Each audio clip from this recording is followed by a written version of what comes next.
I prefer to be sales first over AI first. The first thing is to sell, man. You have to earn the right to exist, man. Yeah, and a lot of people just make up nonsense instead of focusing on selling any way you can. Now, after you're more or less capable of selling something, is when you hit the nitro and go triple to sell a whole lot more. And that's where solutions like Dapta come in.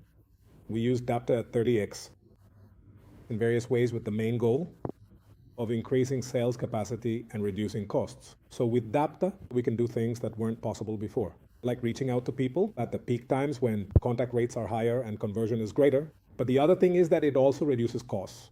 And right now we must be around between 10 and 15% of sales automated, let's say, end-to-end with AI. I see the future of sales with artificial intelligence as a process in which you will increasingly have more agents interacting with agents, and in which you'll have much more end-to-end automated selling, and you'll be using few humans. And when you do use humans, it will be for very, very pro gear, and more for building relationships in person.